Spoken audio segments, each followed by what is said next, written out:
Chapter 4: Tactical Dispositions. The concept of military form, originally just referred to as form, and later expanded to military form, denotes the combat posture of both the enemy and ourselves, primarily indicating offensive and defensive positions. Strategy in battle certainly requires cunning, but all strategies must be grounded in the specific conditions of the battlefield, adapting to the time, place, and people involved. As the saying goes, circumstances often dictate more than individual strategy, and a commander cannot rely solely on subjective tactics while ignoring the objective situation. Sun Tzu emphasizes the importance of defense first, to ensure not being defeated by the enemy, and then waiting for the enemy to make a mistake to seize the opportunity for victory. On the battlefield, the priority is self-preservation, which then creates the opportunity to defeat the enemy. In other words, even if complete victory over the enemy is not possible, at least one's own side should not suffer significant losses.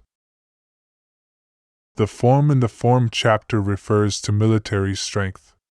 Since military strength objectively exists, its condition will manifest in various ways, such as in numbers, strength, and weakness. Military intelligence, the calculation and comparison of the state of military strength, thus informs the outcome of war. This chapter primarily discusses how to adopt different offensive and defensive tactics based on the relative strengths and weaknesses of the opposing forces, aiming for self-preservation and complete victory. It proposes the principle of first ensuring an unbeatable position for oneself, and then seeking victory in combat. Sun Tzu emphasizes the importance of creating conditions and seizing opportunities to defeat the enemy.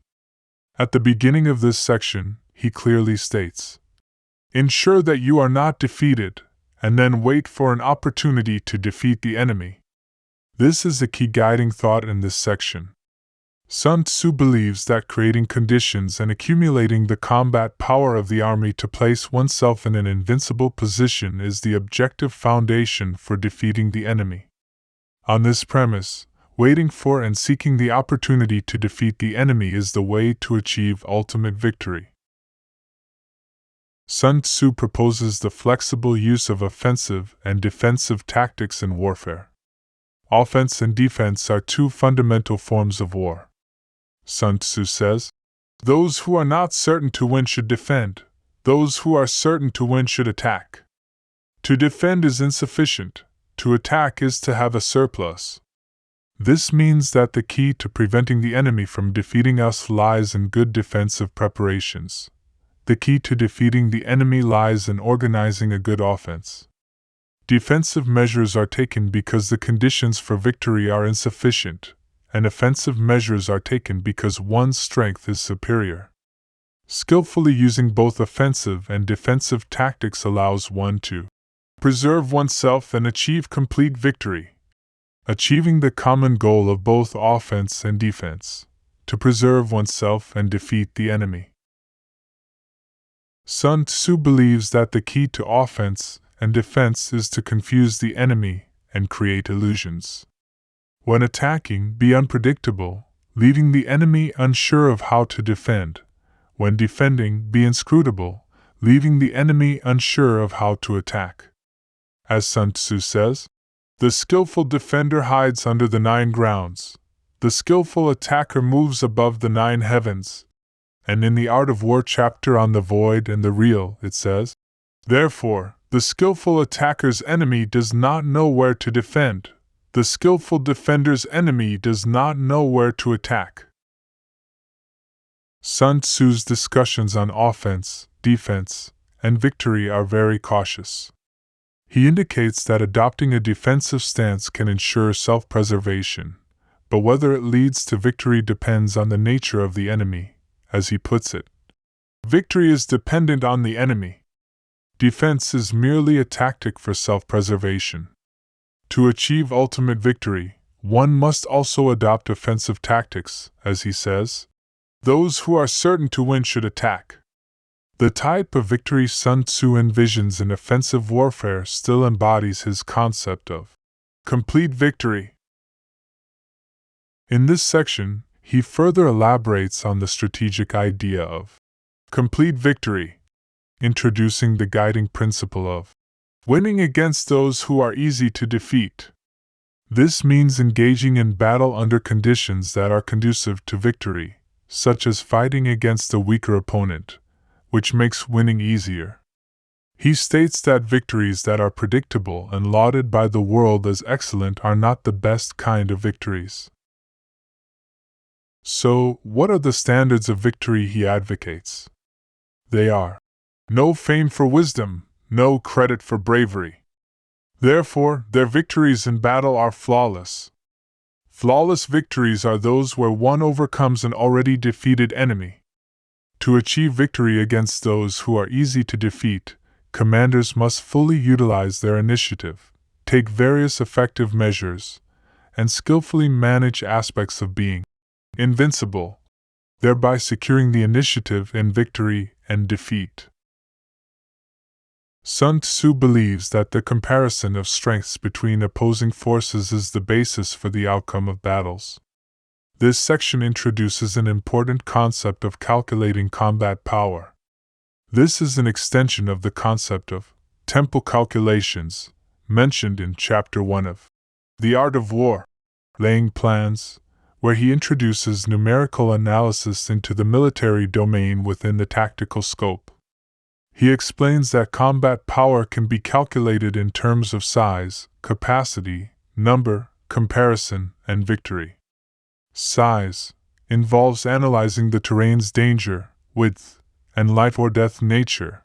Capacity is calculating the size of the battlefield based on terrain analysis.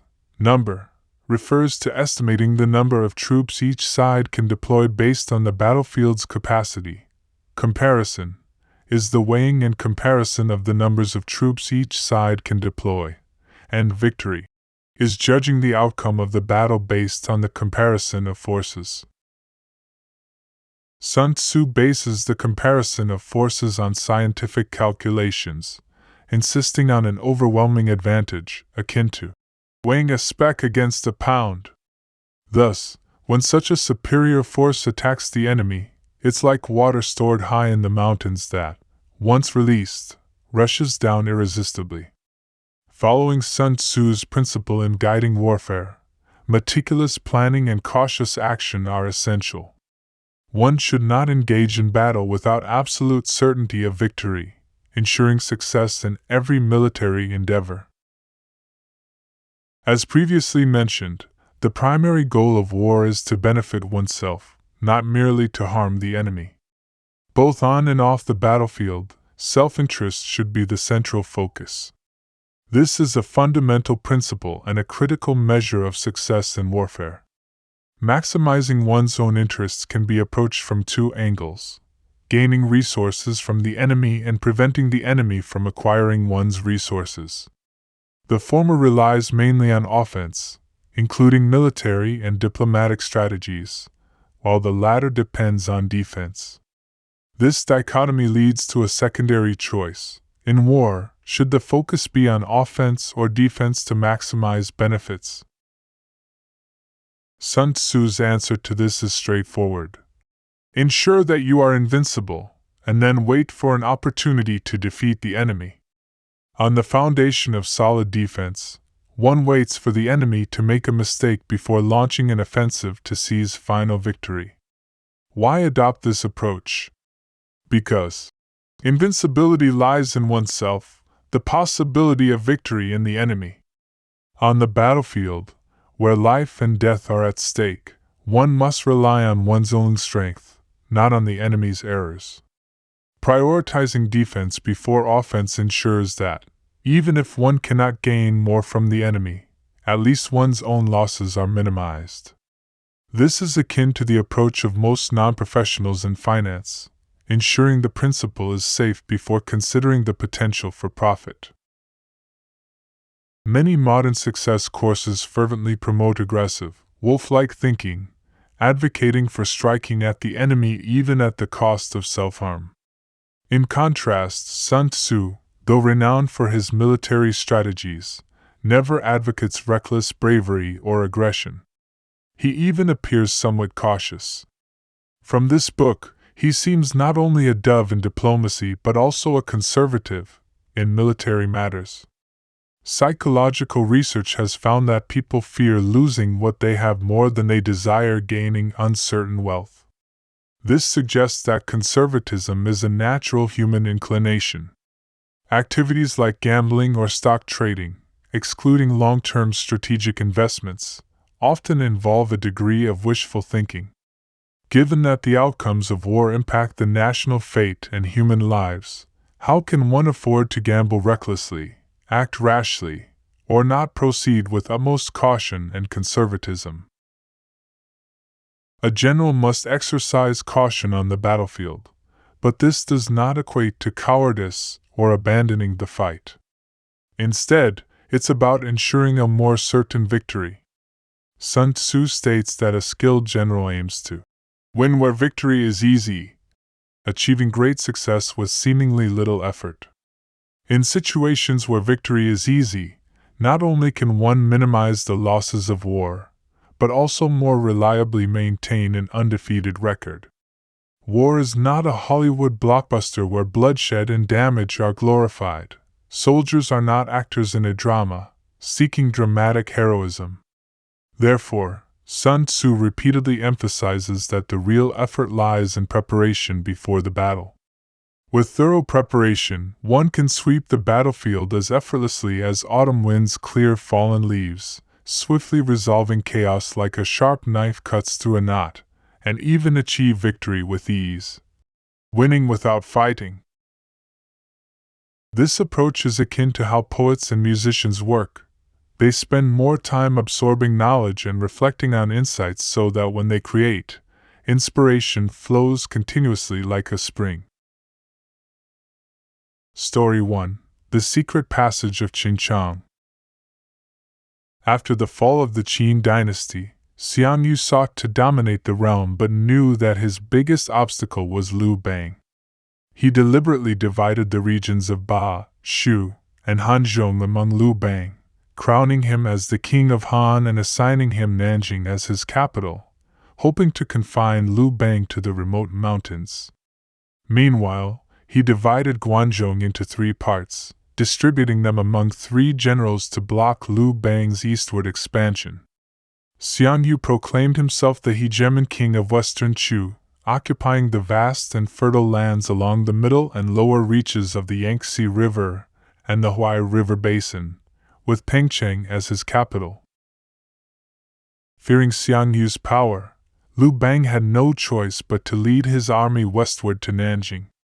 He also followed Zhang Liang's advice to burn down the hundreds of miles of plank roads they passed, which were constructed along the steep cliffs. This was partly for defense and partly to deceive Xiang Yu into thinking that Liu Bang had no intention of venturing out, thus relaxing his vigilance. Upon reaching Nanjing, Liu Bang appointed Han Xian, recommended by Xiao He, as his chief general and asked him to plan and deploy an eastward expansion to seize control of the realm. In 206 BC, after Han Xian formulated the plan for the eastern campaign, he ordered Fan Kuai, Zhou Bo, and others to rebuild the plank roads, setting a 3-month deadline for completion.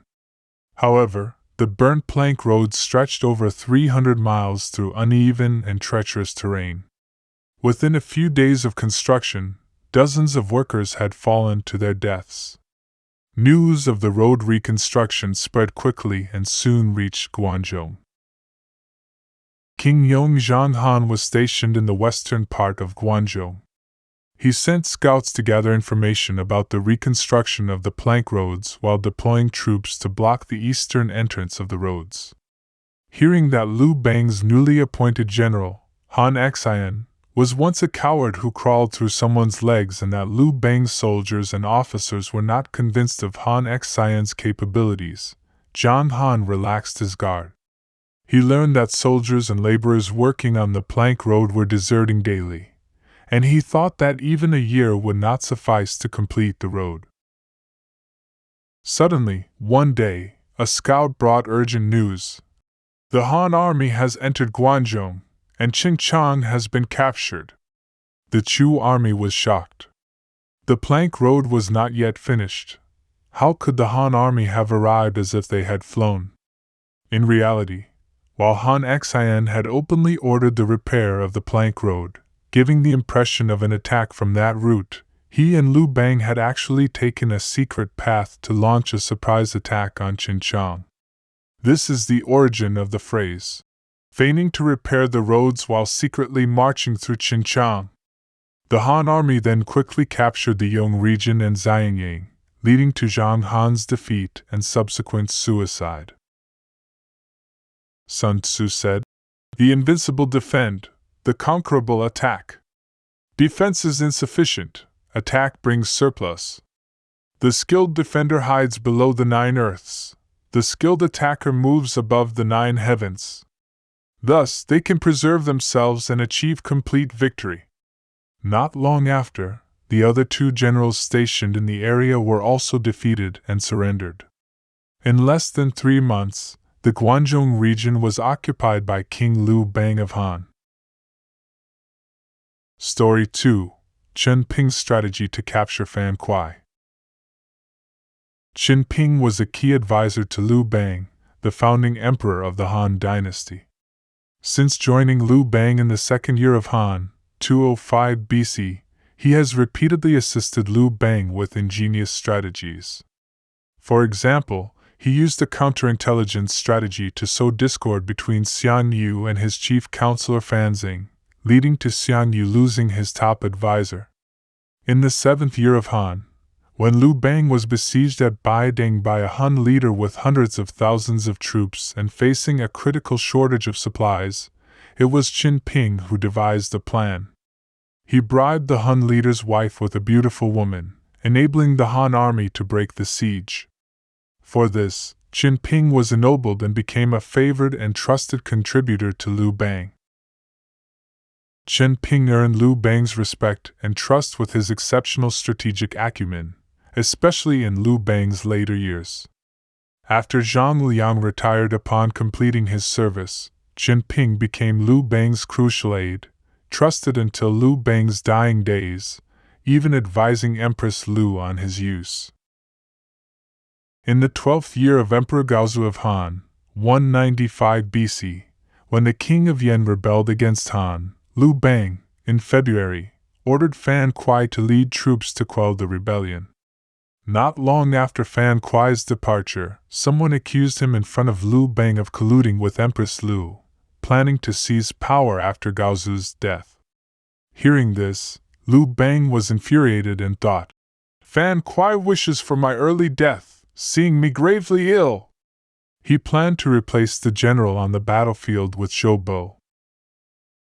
Concerned about Fan Kuai's command of elite troops and strong generals, making a direct confrontation challenging, Liu Bang sought advice from Chen Ping.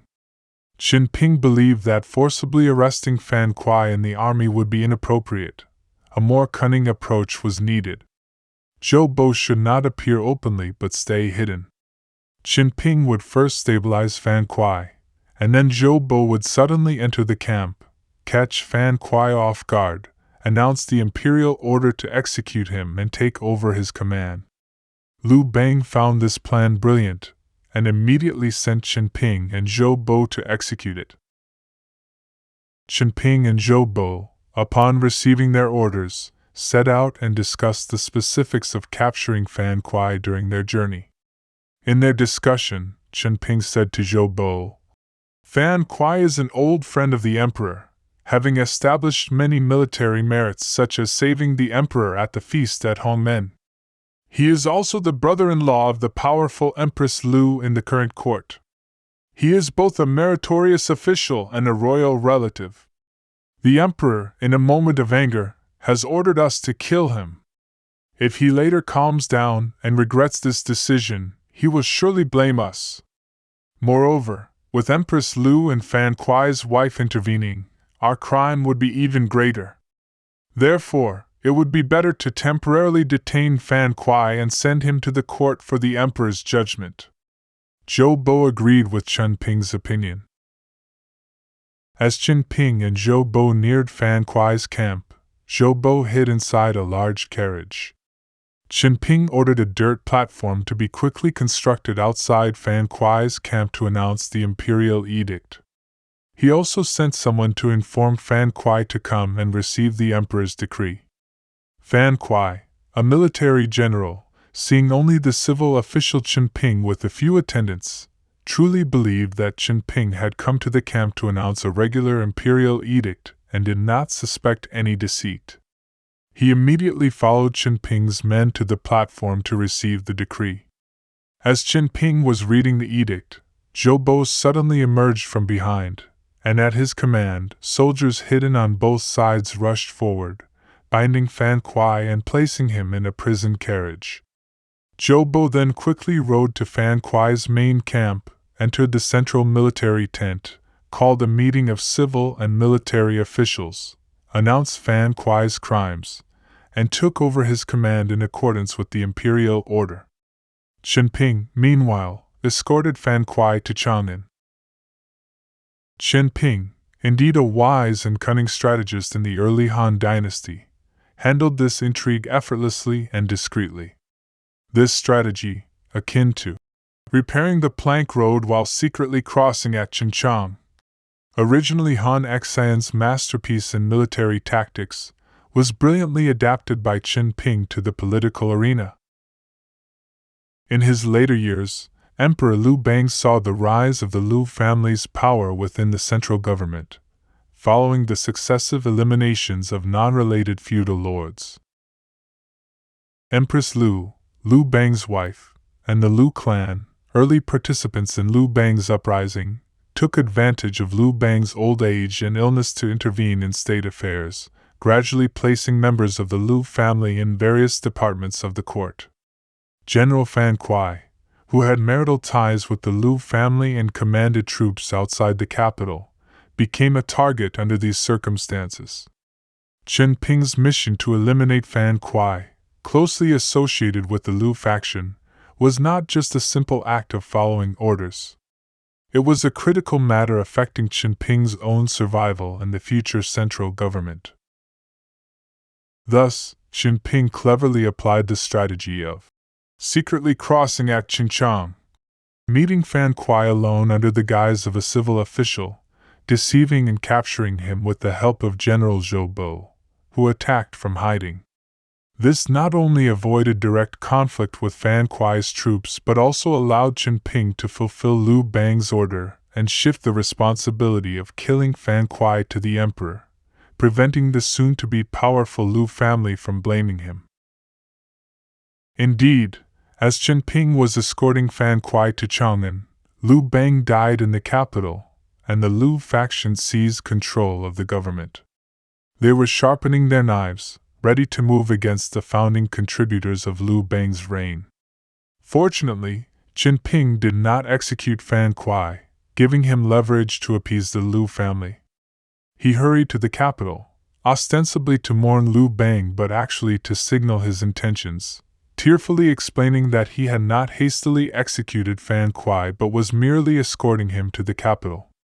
Empress Liu and her sister, relieved to learn Fan Kuai was alive, comforted the grieving Chen Ping and rescinded the order for him to take an external post. After Empress Liu took power, she even appointed him as prime minister. Sun Tzu believed that the key to offense and defense lay in confusing the enemy and creating illusions. In offense, be unpredictable, leaving the enemy unsure of how to defend. In defense, be inscrutable, leaving the enemy unsure of how to attack.